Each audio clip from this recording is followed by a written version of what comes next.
Y a-t-il une mystique à pisser les jours de marche? Un moment de communion avec la terre mesurée par nos pas?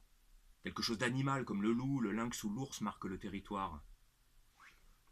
Toujours est-il que nous en étions là. Il nous fallait pisser, sceller l'union des corps et du chemin parcouru. Il y avait un terrain vague qui nous semblait parfait, et tout au fond, une ancienne bâtisse dont on avait muré portes et fenêtres, condamnée au sens premier du terme, damnée déjà dans l'enfer des maisons auxquelles on interdit d'abriter pauvres gens et apaches.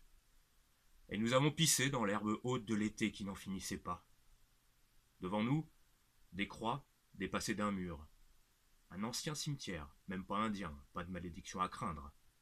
On a poussé la barrière bancale, et adossé au mur, une croix portait un Christ en bas-relief. Et partout, entre les sépultures des herbes folles, des pierres brisées, noms à moitié effacés, un monument aux morts des deux guerres mondiales qui semblait bien jeûner parmi tous ces incunables cadavres couchés là depuis 100 ans et plus, avant les maisons du peuple, les usines en faillite, les charbonnages fermés, avant les Italiens, avant les Polonais, avant la gueule béante de 1914.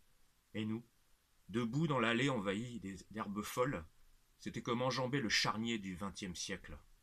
Jambes arquées dessus les corps en faisant mine qu'ils n'existent pas, que nous avons sauté un siècle entier comme on saute une classe, car ce qu'elle a à nous apprendre n'a pas vraiment grande importance.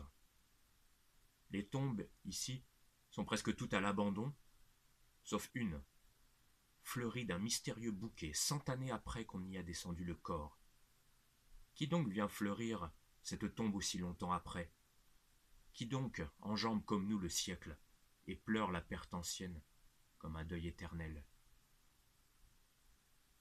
C'est un extrait de Blues pour 3 tombes et un fantôme, le formidable livre de Philippe Marchevski aux éditions Incultes.